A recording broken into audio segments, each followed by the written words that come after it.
A través de este medio expondremos la bolilla número 6 de OP1, que se refiere a desplazamiento de sólido en el seno de un fluido. Los cuadros son resúmenes de la teoría. No hablaremos del contenido, solamente formularemos preguntas para que ustedes puedan pensar y responder.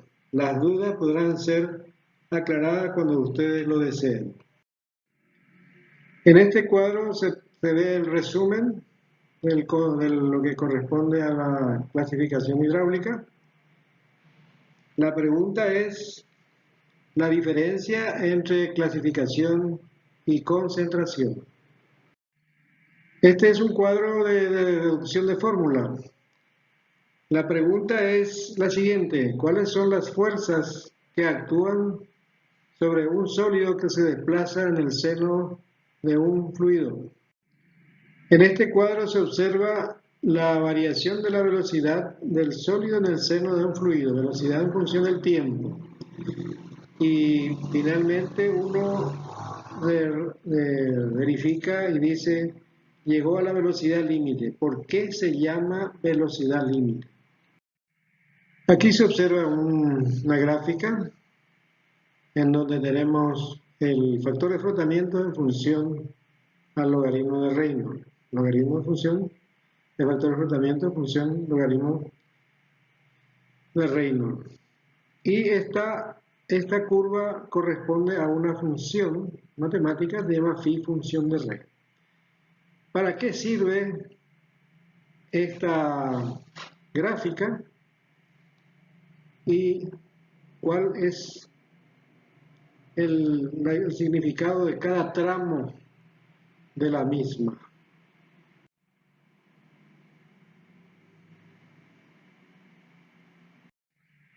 Y aquí tenemos fórmulas en este gráfico, fórmula de velocidad límite, y en la parte inferior tenemos también nuevamente gráfica.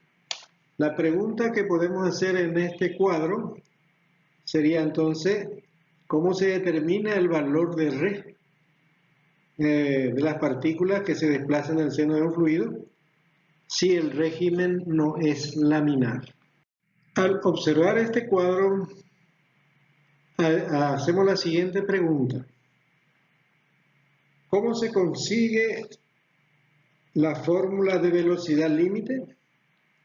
O mejor, ¿cómo se corrige la fórmula de velocidad límite si la partícula no es esférica?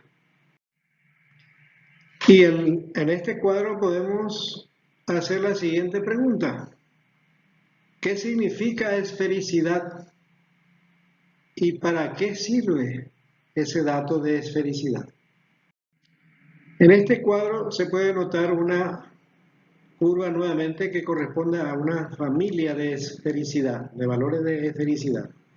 ¿Para qué se utiliza o cómo se utiliza esta curva de esfericidad para determinar qué dentro de los cálculos que se necesita hacer en el desplazamiento del sólido en el seno de un fluido?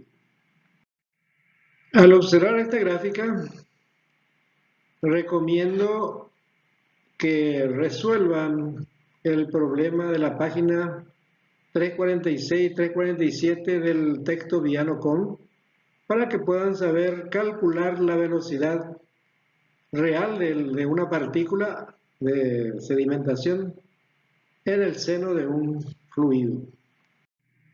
En el cuadro se observan los dos métodos de clasificación hidráulica. La pregunta que se puede hacer es: ¿cuál es el parámetro principal operativo para la separación o la clasificación por el método de sedimentación simple?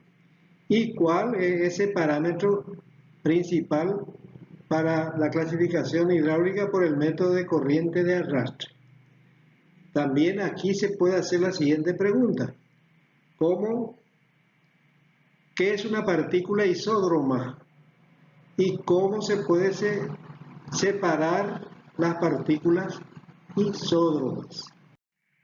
En el cuadro se observan algunos equipos e instalaciones que se refiere a la clasificación hidráulica. La primera de arriba corresponde a un sistema de clasificación simple. La pregunta que se puede hacer es el siguiente. Por el sistema de separación hidráulica sencilla o simple, ¿cuál es el parámetro principal que debe manejar desde el punto de vista operativo? Después tenemos abajo el elutriador, que es un clasificador de laboratorio. ¿Qué parámetro se maneja operativamente en un elutriador para obtener una buena clasificación? Al lado tenemos el clasificador de doble cono. En este clasificador de doble cono se puede hacer la siguiente pregunta. ¿Cuáles son los dos parámetros principales que se maneja desde el punto de vista operativo para lograr una buena clasificación? Y en la parte inferior tenemos la mesa vibratoria, que también es un clasificador eficiente si se maneja muy bien o bien los parámetros. ¿Cuáles son los parámetros principales para que tengamos una buena clasificación a través de una mesa vibratoria? En el cuadro se observan dos equipos. En la parte superior tenemos el clasificador de rastrillo y la pregunta que se puede hacer es la siguiente. ¿Cuántas fracciones separa ese clasificador de rastrillo? ¿Y dónde se recoge cada una de las fracciones? En la parte inferior tenemos el clasificador de aire, o sea que utilizan una corriente de aire para clasificar cuál es el parámetro principal desde el punto de vista operativo para lograr una buena clasificación en este tipo de clasificador de neumático, como le decimos siempre. Y también se puede preguntar para qué tipo de material es aplicado este clasificador neumático. En este cuadro se observa en la parte superior las curvas de velocidad con el tiempo de una partícula que sedimenta, en donde hay dos tipos de materiales. Y la pregunta que se puede hacer es, ¿a partir de qué tiempo se mezclan esos dos materiales observando esa curva? Y en la parte inferior tenemos un equipo que corresponde al cribado hidráulico. La pregunta con respecto al cribado hidráulico es la siguiente. ¿En qué se fundamenta la separación por cribado hidráulico? ¿Y cuáles son los dos parámetros principales que se debe manejar para una buena clasificación en un cribado hidráulico? Y también se puede hacer la pregunta que por el fondo de la criba hidráulica, ¿qué tipo de material se evacua o no se evacua ningún tipo de material?